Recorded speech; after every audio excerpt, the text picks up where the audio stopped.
one of the most remote cities in America. Anchorage, Alaska. September 6, 2019. 2 hours past midnight, security cameras captured a black Ford carrying Brian Stephen Smith and Valerie Casler. They stopped at a convenience store. Nothing seemed unusual. Brian waited, occasionally glancing at the security camera, while Valerie rummaged through her bag. She had no idea that a third person occupied the bed of the truck, a lifeless body wrapped in a white blanket, and that her companion was a serial killer. As Brian picked up a couple of drinks, Valerie remained alone inside the truck, playing with her cell phone. When the phone slipped from her hands, she fumbled in the darkness to find it, only to realize it was Brian's. Later, she discovered several folders on the device. One folder in particular contained disturbing videos and recordings of Brian committing murder.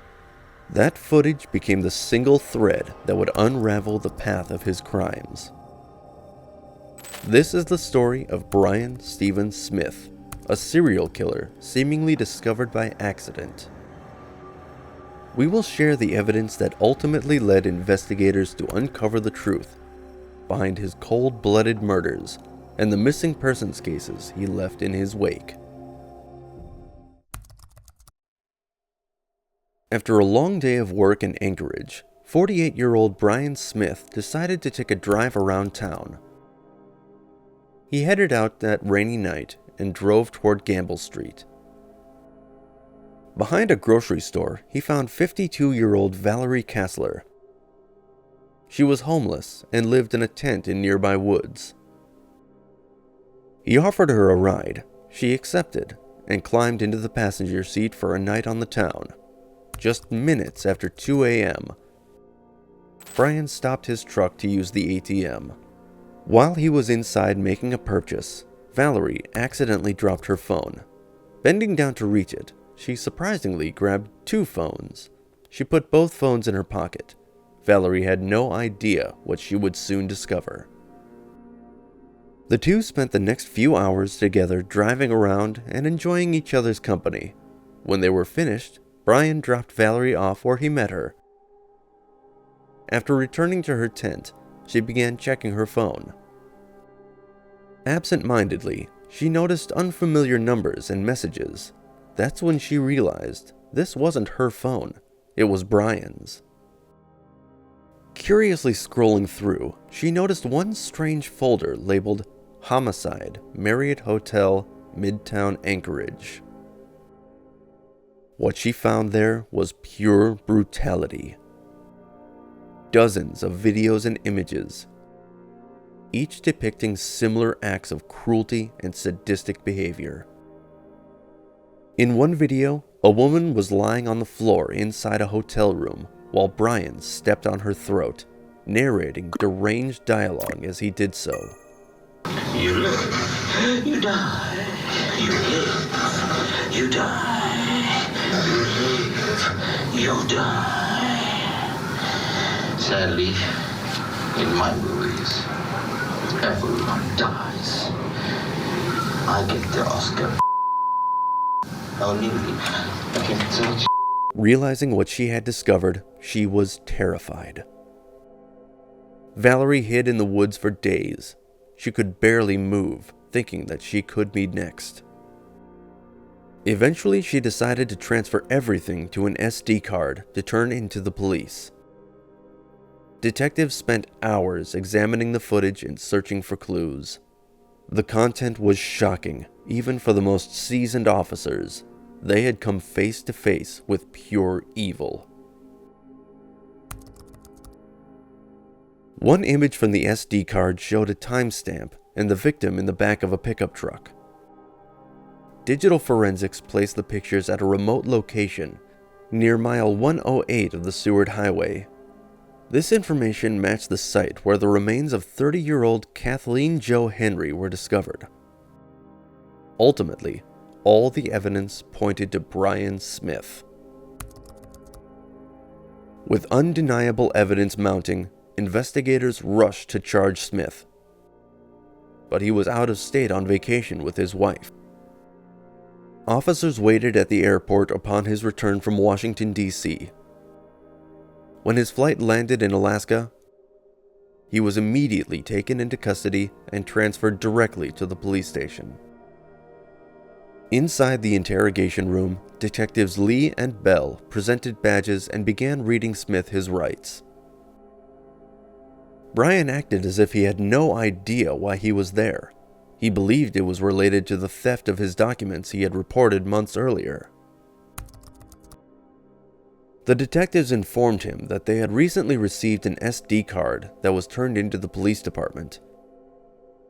Hearing this, Brian paused for a moment, turned in his chair, averted his gaze, and then began to speak, clear signs of anxiety and discomfort. He explained that he owned a GoPro, which he used to record his camping trips in the wild, along with his other outdoor hobbies. As the interrogation continued, Brian's story began to shift. At first, he denied everything. Later, he claimed that 2 years earlier, he had picked up a girl or two but couldn't remember details. At that point, the detectives left the room to reassess their strategy and observe him. Minutes later, they presented him with photos from the SD card, images of a hotel room, time-stamped evidence, and shots matching his truck, shoes, and the victim's body, all pointing to the same man. They have a time and date stamp, so the photographs are time and date stamped. So they basically, the photographs time and date stamp matched at the time that you were at that hotel room. Okay. So that's how this SD card has led me to you. After about 30 to 40 minutes of interrogation, Detective Lee confidently stated that he was certain the voice in the videos belonged to Brian. They played his voice. Cornered, Smith gave conflicting accounts. He described finding something dripping in his truck and disposing of it 30 minutes from his home. A mannequin or an animal, but the physical evidence didn't support any of those claims. As investigators continued to unravel the lies, more disturbing connections emerged. Brian's Google search history included phrases like, "making a confession on my deathbed," a skull that was found months earlier near the woods where he frequented, dental records, and additional video evidence on Smith's devices all suggested the possibility of more victims. During the interrogation, he pointed to the laptop and admitted, "That's my hand, my arm, that's my voice." He tried to convince the detectives that his alter ego, Bradley, was responsible, but they knew he was a sociopath. Bradley Phillips does, or whoever that is then. No, Bradley's a naughty person. Bradley's a naughty person. Detectives had Smith in custody, concluded the interrogation, collected their notes, and prepared to charge him and transfer him to jail. As they were leaving the room, he shot them a chilling remark. "Are you guys in a rush to go home?" Are you guys in a rush to go home?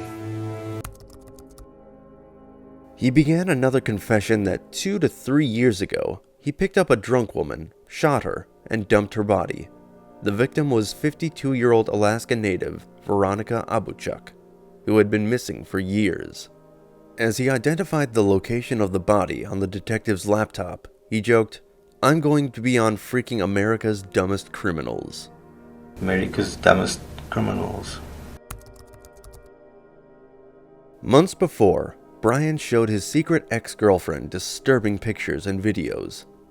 Confused, Alicia Youngblood contacted Crime Stoppers and reported that Brian killed a 15-year-old girl in South Africa. He had mentioned to her that the child was like food to consume and get rid of. He told me one of his victims was as young as 15, where he's from. I think 15 was the youngest. Okay. But on the other hand, we don't know. We do not know, really. Over the following months, Alicia stayed in the relationship, believing the police would use the information she continued gathering for them. Still, investigators insisted that Brian is playing with you, and suggested that similar videos could be found on kinky websites. Feeling guilty, panicked, and helpless, she ended the toxic relationship.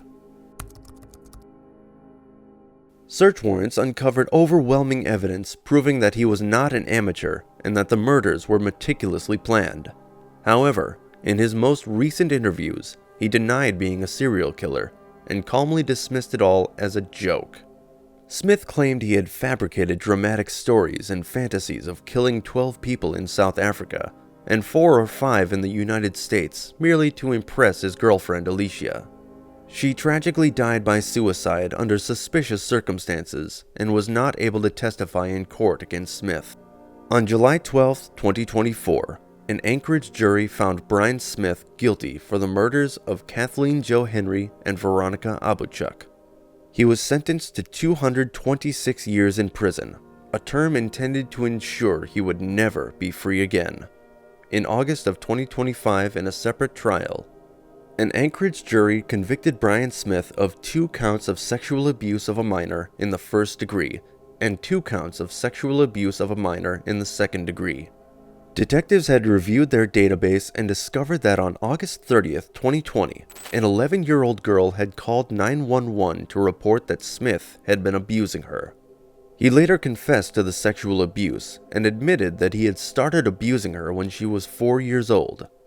Locals believe Smith committed additional crimes, and evidence suggests he had more victims as he traveled to different locations across the world. Many in the Alaskan community insist that there was a third victim, Cassandra Boskovsky. South African police are still investigating possible crimes that may be linked to Smith. Brian Smith now spends his nights behind bars for the rest of his life, while other killers still roam the streets. Only time and patience will reveal the dark truths behind these mysterious missing cases. Until then, stay safe and follow us for more true crime stories.